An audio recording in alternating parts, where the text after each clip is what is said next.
What is up, everybody? I'm Sam Pratt. Welcome to Rough Drafts, where I go deep each week on specific topics in the current limited format. And we are on to a new format. It's time for Final Fantasy. I took a long time to think about how I was going to handle preview content.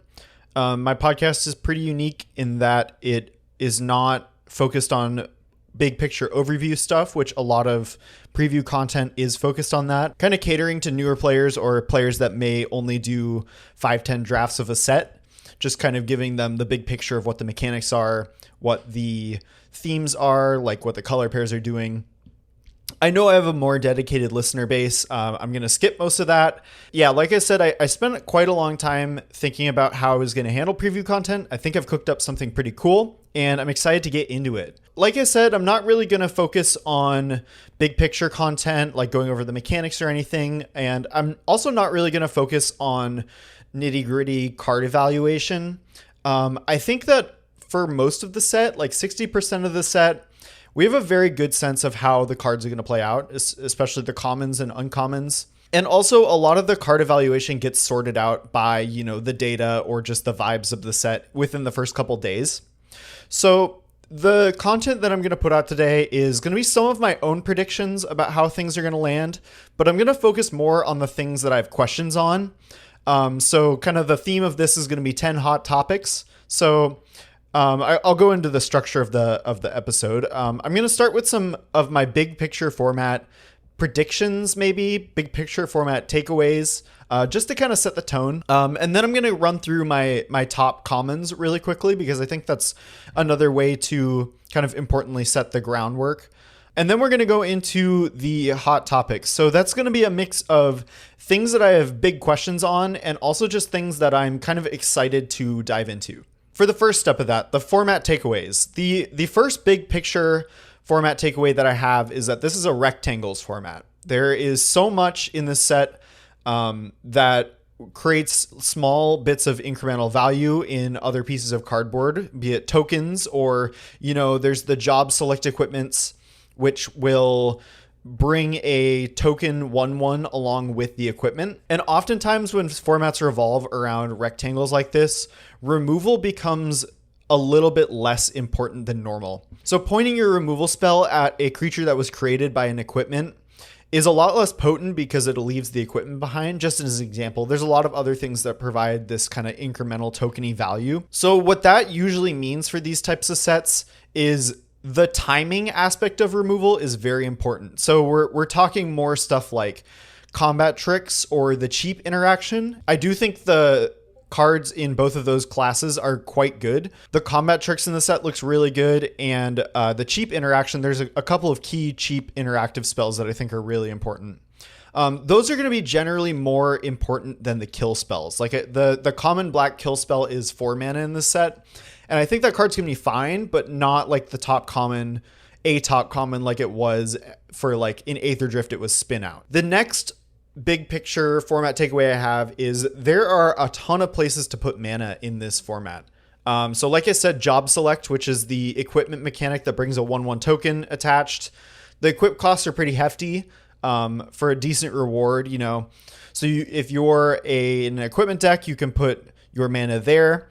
Flashback is a pretty big player in this set, and not just in like blue and black like it normally is. Like we have a pretty good green and pretty good red flashback spell at common. So that's another place to put big chunks of mana. And then also there's a lot of these flip uncommons and rares. They're like legendary creatures that flip into sagas or just like bigger creatures. And those often have pretty hefty activation costs. So like the uncommon, black-red uncommon and black-blue uncommon each have this enormous 7-8 mana flip cost. That's another great way to spend a lot of mana. So I think this is going to be a format where every land that you draw matters, because you want to get to 7 mana to sink all of your mana into equipment or flashback, etc. So I'm keeping that in mind going forward. Usually in sets like that, the burglar rat variants, the kind of 1/1 opponent discards a card. Usually those cards tend to overperform. And we do have one burglar rat variant in this set called Hecht Eyes. So I have my eye on that as a pretty good card. The last big picture format takeaway I have is this looks like it's pretty similar to Aether Drift in that it's a blend of synergy sections and just straight up good card sections. So in Aether Drift, you had green was like, there wasn't a ton of synergy in the green decks. You were just playing above rate cards. But then you had like Mardu Start Your Engines, Esper Artifacts. It looks really similar to that. I think like that, the green decks look to be just like good stuff decks, and maybe some of the white decks too. But then also, again, you have like Esper Artifacts. There's like overlap in blue-red and black-red for Spellslinger archetypes. And also the fixing looks pretty good. So I think the green decks are going to be splashing a lot of good cards. I think the Esper or Grixis spaces are going to be splashing other synergistic cards, very similar to Aether Drift. And not to say that the two color decks aren't going to be represented. Like I don't think this looks anywhere near what Tarkir Dragonstorm was, but I do think there's going to be a lot of mechanical overlap in there, and whether that's going to be pivoting between them or just playing all the cards, I think that's pretty relevant to clock early on. So now that I've laid the groundwork on how I'm viewing the format, I want to very quickly go over some top commons. And I very quickly made a tier list. I will link that. It's like a 17 lands tier list. I don't plan on updating that throughout the set. Just personally, I don't really feel like the work has much reward. But I will link that in the description so you can see how I'm initially rating the cards. But it kind of worked out that I think there's exactly one common from each color that's a standout. And one of those is a pretty hot take and will segue nicely into the kind of 10 hot topics that I picked out. So the first two are some very cheap, very strong looking interaction spells. One is Thunder Magic, which is single red instant. It has like this tiered mechanic. So it's basically like a kind of kicker, but a modal spell. So it's red to deal 2 to a creature, 3 in a red, so 4 mana to deal 4 to a creature, and then 5 and red, so 7 mana to deal 8 damage to a creature. I think this looks pretty easily the best common in the set. Like I said, this looks like a rectangle format, so the timing on your spells is going to be really important. And this is single red, deal 2, which is going to be great when your opponent moves their like 4 mana equipment over to a 2/2, and you can shock them and shock the creature and deny that mana for just a single mana. I think this card looks excellent. It scales up. It's cheaper than Burst Lightning on the 4 mana mode. Just a very, very strong card. One of the better shock variants we've ever gotten, I think. The next one is very similar. It is Vane's Treachery, which is 1 black. Target creature gets -2/-2 until end of turn. And it also has kicker, sack an artifact or creature. And if you kick it, it gets -6/-6 instead. This is a functional reprint of Final Flourish, I think it was called, in March of the Machine. That card was really good in March of the Machine. I think it's also going to be really good here. I think worth noting that black looks very weak to me at common. This is kind of the only standout black common that I have, as opposed to some of the other colors like white, I think is very deep at common. But just like Thunder Magic, this card is very cheap. It cheaply scales up, like sacrificing artifact or creature to give -6/-6 for no additional mana is very strong. I think this card's going to be very good and definitely looks like the best black common. Running through two more that are also in a similar bucket to each other, we have Dragoon's Wyvern, which is 2 blue, 2/1 flying. When it enters, make a 1/1 colorless hero token. Preening Champion variant, another mom callback. This card looks great just on rate. The 2 body cards are always overperformers like Preening Champion or Dunlin Kerbane from Lord of the Rings. I think cards that make multiple bodies are going to be especially good in the equipment format. So yeah, not a ton to talk about this card. I'll have some notes on blue later that I think this is relevant for. The next value creature that I think is very, very strong is Summon Fat Chocobo, which is the green common I've selected. It's 5 mana, 4 and a green for a 4/4 Saga creature, which is another point I'm going to get to very soon, which has 4 chapter abilities. I'll save the more nuanced Saga creature discussion for later, but the first chapter makes a 2/2 green bird with landfall, gets +1/+0, and the next 3 chapters give all your creatures trample until end of turn. Essentially just 5 mana for 2 bodies, over rate on the bodies, which is great. You know, it's a 4/4 and a 2/2, which is six worth of stats, but the 2/2 can grow. I think Trample is a very, very potent mechanic to give your entire team, especially in green, which this is, again, something I'll talk about later. Green has a bunch of these Chocobo tokens, which are 2/2s with landfall. They get +1/+0. So they're going to be attacking as 3/2s a lot of the time. And 3/2 with Trample is very good because even if they trade with a 2/2, you're still dealing them an extra point of damage. So I think this lines up really well with what a lot of the green decks are wanting to do. And it just looks like a very strong card to me. And I'll like I said, go into more detail on the Saga creatures later. The last common I have selected is probably the most contentious. This is the least clear. It's the white one. White looks really deep at common, like I said. I think you could choose a number of different ones. I've chosen Magitech Infantry, which is a 1-mana 1/1 artifact creature. It gets +1/+0 as long as you control another artifact. And then you can pay 3 mana to search another copy of it and put it onto the battlefield tapped at instant speed. And that's going to segue perfectly into my first topic, which is I don't know how good this card is going to be. It looks very strong to me. So as a 1-mana 1/1, this card is not very exciting. But as a 1-mana 2/1, I think it's quite good. It's an artifact itself and cares about other artifacts. And I think 3 of the white color pairs are going to have a lot of artifacts in their deck just naturally. That would be red-white, which is about equipment, blue-white, which is about artifacts in general, and black-white, which is kind of like this attrition-y sacrifice thing, which is likely to have a bunch of either tokens or equipments in it as well. So I think in most of your white decks, this is going to be a 2/1 naturally, especially because your equipment sticks around. And like Savannah Lions, which is just 1-mana 2/1, we had that in Foundations at common and it clocked in per 17 lands at a C-. So like not an exciting card, but a card that's totally serviceable, especially if you're a white aggressive deck. I do think that adding a relevant type, so this is an artifact creature and a bunch of the cards care about artifacts, especially in white. I do think that adding a relevant type to a cheap creature increases its utility quite a bit. So this goes from a card that you might only be interested in a white aggressive deck to a card that you're going to play for the type line to increase the density of that type. And I think that's really strong in this card. And I haven't even mentioned the search ability because I wanted to establish that I think in most white decks, this is just a good card to play. Like 1-mana 2/1 artifact creature, I think is going to be very valuable.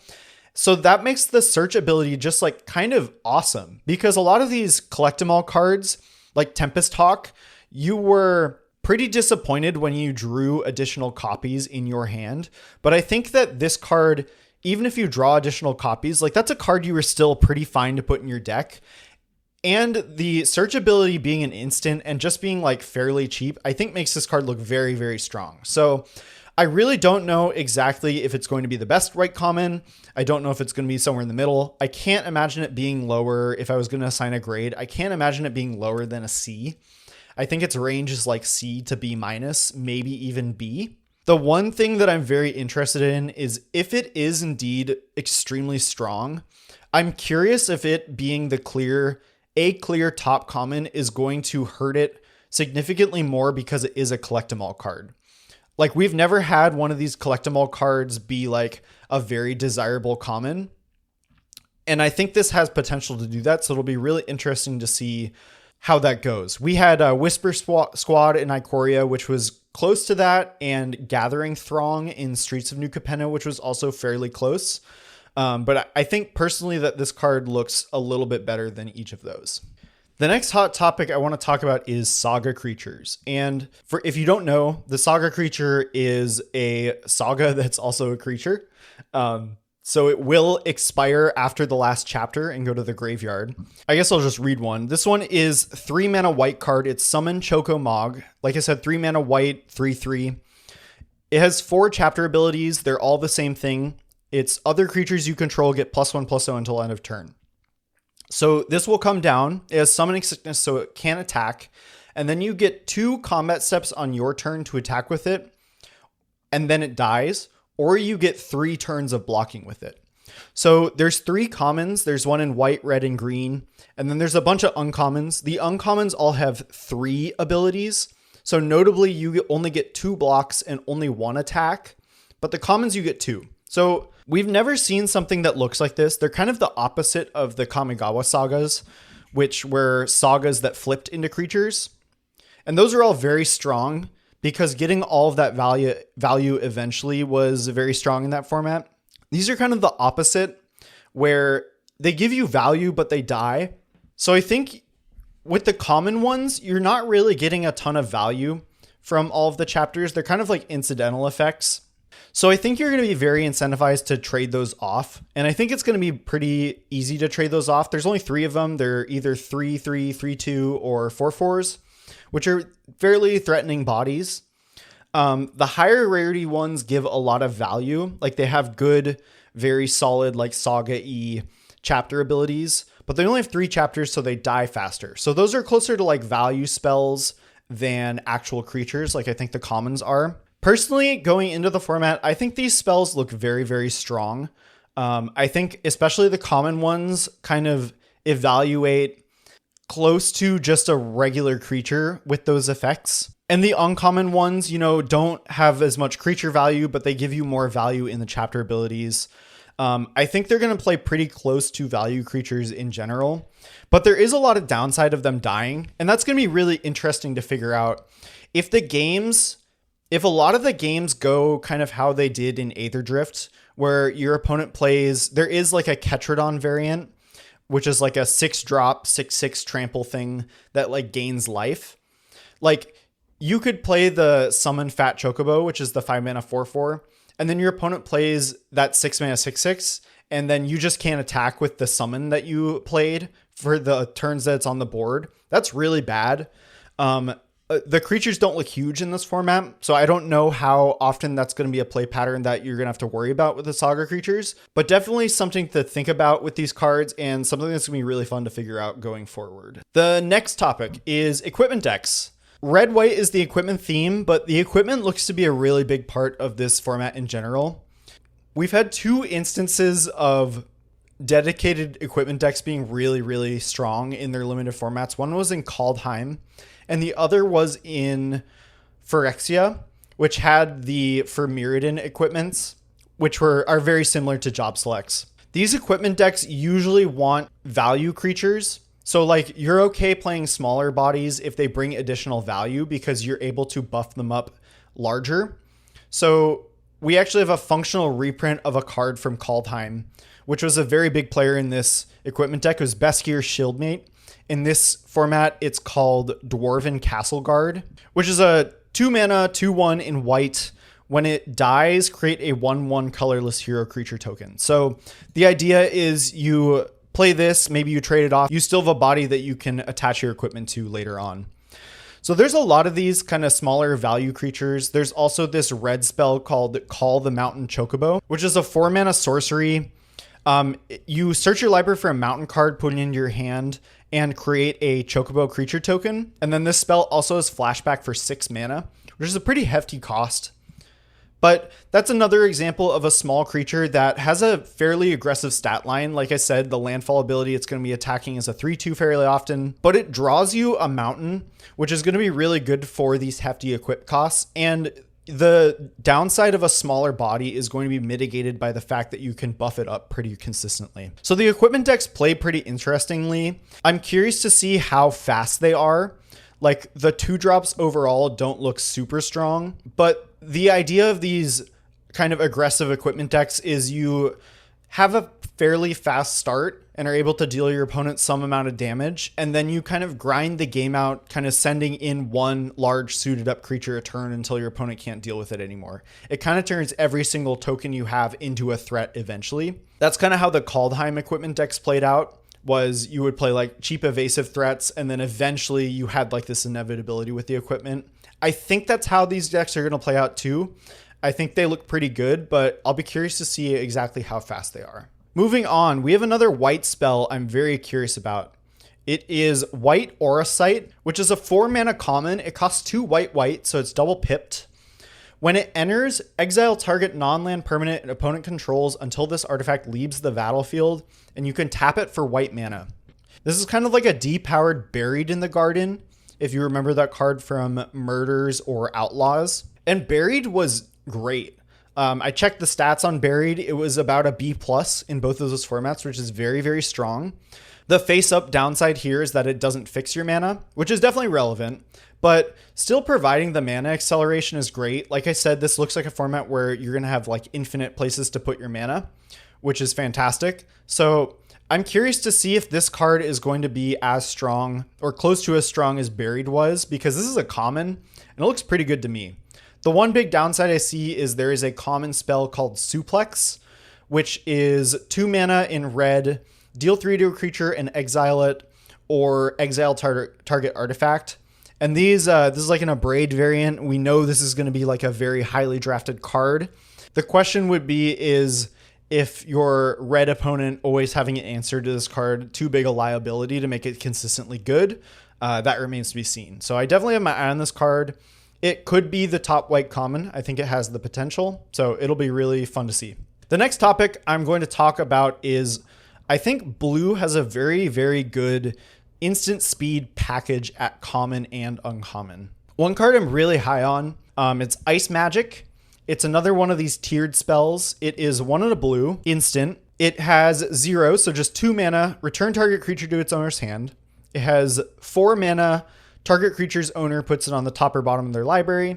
And then it has a 7 mana mode, which I think you're never going to use to shuffle something in. I love this spell.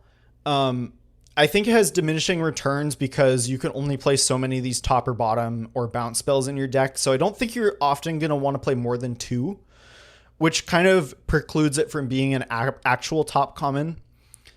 But this spell is like, it's kind of 2 medium spells stapled together. Like the top or bottoms are usually medium. They're like fine. And 2 mana bounce spells are like okay. But I think they complement each other very, very well. I think they're especially strong in a format where a lot of the creatures are going to be tokens from the job select. And I think, like I said, the cheap spells are going to be really good. Like I said, the timing on your interaction is going to be very good. So the top or bottom is obviously closer to hard interaction. Like it actually removes it from the battlefield into your opponent's deck. Versus like a bounce spell returns it to your opponent's hand. So it's like card disadvantage. But I think having the option to do the cheaper mode when you don't have the full 4 up, but still be able to blow out a combat trick, still be able to blow out an equipment activation, I think looks really strong. And more to the broader point I was making, blue also has Syncopate, which is X blue instant counter target spell unless they pay X and it exiles the spell. It's got a card called Dreams of Laguna, which is a think twice variant that's like a surveillance draw instead of just draw, but the flashback is a little more expensive. And then there's a bunch of uncommons that are instants too that I won't go over. I just think blue has this very coherent instant speed package at lower rarity that looks very strong to me. But on the other hand, it has Dragoon's Wyvern, which is that 3 mana creature that brings a body.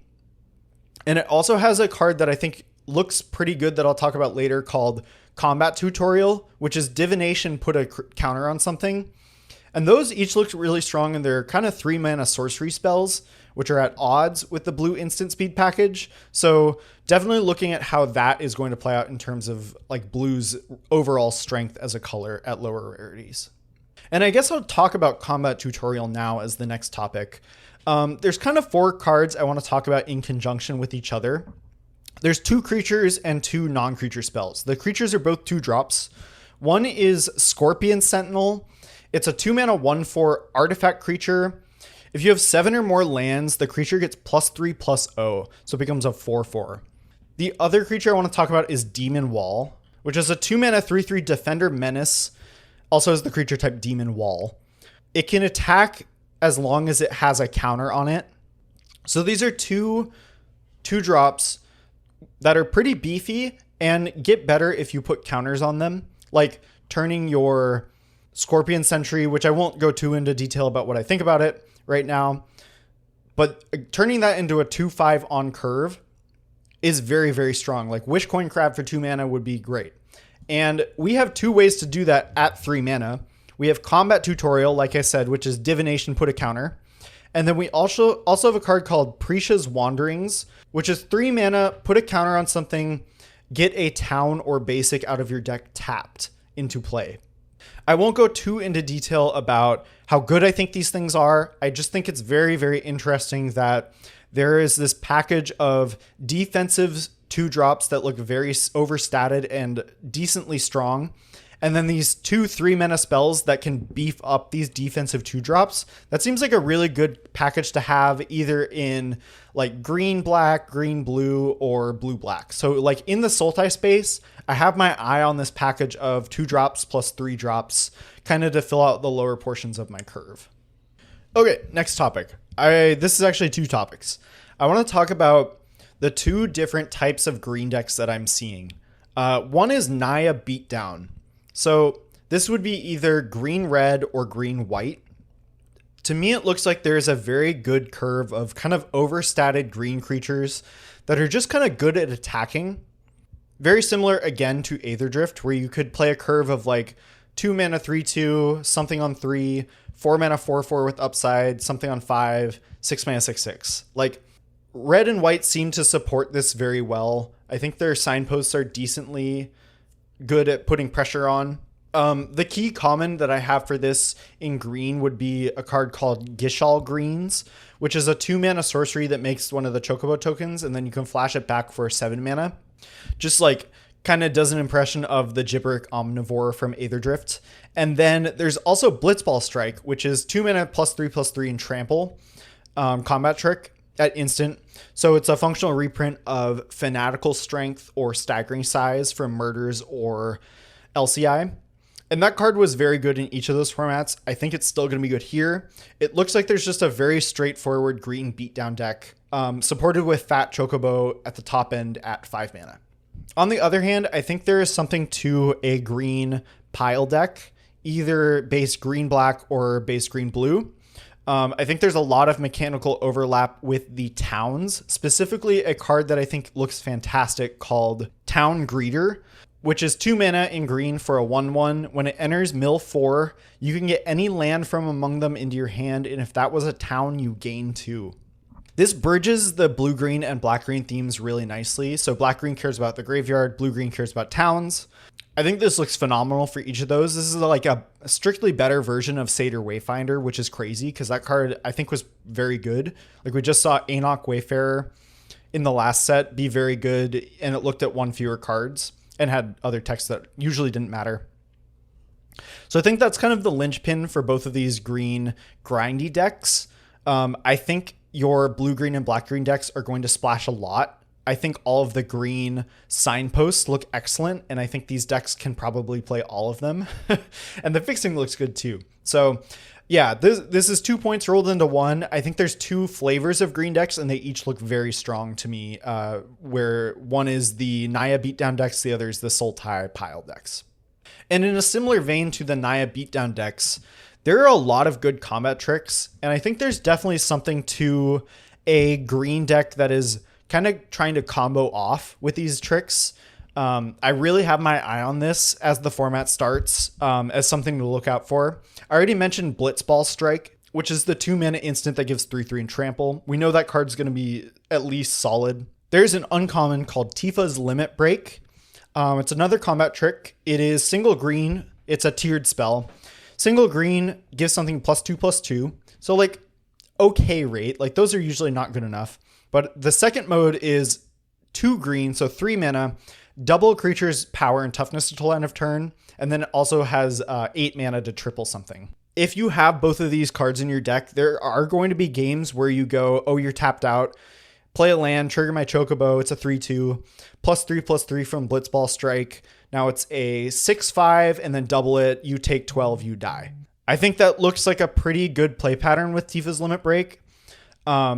This is complemented in red with a card called Haste Magic, which is 2 mana, +3/+1, and gains haste, and then you exile the top card of your library and can play it this turn. And also a card called Self-Destruct, which is like a fling variant. So definitely some turns where you can go like Blitzball Strike, similar to Tifa's Limit Break. You go like Blitzball Strike, my thing's a 6/6, I deal you 6, and then I sack it, deal you the last 6. In white, also, there's a card called You're Not Alone, which is single white mana, Target creature gets +2/+2. If you have 3 or more creatures, it gets +4/+4. 1 mana +4/+4 looks excellent. So definitely in the Naya space, there is this critical mass of combat tricks to really leverage like something like Tifa's Limit Break, which can really get a creature's power and toughness up really high and kill out of nowhere. The thing in green-red that it's missing is a protection spell. We did not get a Snakeskin Veil in the set, unfortunately. We did not get anything that can protect in green. We did get a white spell called Restoration Magic, which is another tiered spell. But the important part is you can give a permanent hexproof and indestructible. So that's kind of our protection spell. We also got a reprint of Shore Up with a different name called Magic Damper. This is single blue. Target creature gets +1/+1, hexproof, and untap it. So I don't know if there's going to be some kind of Simic Tempo deck. I would absolutely love it if there were. But you could maybe do something funky with the green combat tricks in that too. So tricks decks are something that I don't know if they're going to be great week 1. They might be. I know some of the tricks are just going to be generically good cards. So it's definitely like kind of a hidden archetype that I have my eye on, especially in the Naya beatdown space. And the last topic I'm going to talk about is another comparison to Aether Drift. This is what I was mentioning in the big picture overview with the synergy wedges. The 2 that I've picked out, I think there's a couple more. Like the Sultai Town space looks pretty good, like Graveyard Towns. But you have Esper Artifacts.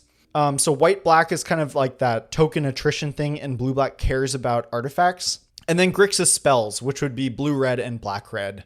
I think there's a lot of mechanical overlap in each of those shards. And like I said, the fixing looks good. And we actually have a synergistic Manolith once again. So like Esper cares about artifacts. It's the return to starting column. We have Blitz Ball, which is 3 mana, tap to add 1 mana of any color. This is a common. And then the additional ability you get is you can tap sack it to draw 2 cards if you've dealt combat damage to a player with a legendary creature. There's no shortage of legendary creatures. If these synergistic 3-color decks are more controlling, which they probably are because they're playing 3 colors, it's probably going to be a little hard to connect with your legendary creatures. So I do think I'm starting this significantly lower than starting column, but I do want to point out that it's still like a Manolith, like it's still an artifact for the artifact decks. There's a lot of good things to do at 1 mana, especially like Thunder Magic, like I mentioned earlier, which is the shock. You could very well be a like blue-black Grixis Spells deck that's splashing Thunder Magic as your cheap interaction. So I have my eye on Blitzball, not as a generically good card like most people thought Dragonstorm Globe was, or like I treated Starting Column was, probably incorrectly. But it's definitely a card that can tie the room together in these kind of synergistic 3-color decks. And I do think those decks look quite good. And that's going to do it. I hope you enjoyed this style of preview show. I wanted to give something different and talk more about the questions that I have than my hot takes, even though I did give a bunch of my hot takes. So please let me know if you thought this was helpful or if you have any ideas for the next set rotation. You can find me on Blue Sky at sampratt.bsky.social. You can find me on Discord at samp6. And I stream very occasionally on Twitch, usually Thursday evenings at samp_mtg. Thanks for listening. Good luck in your pre-releases this week, and I'll see you in the queues on Tuesday.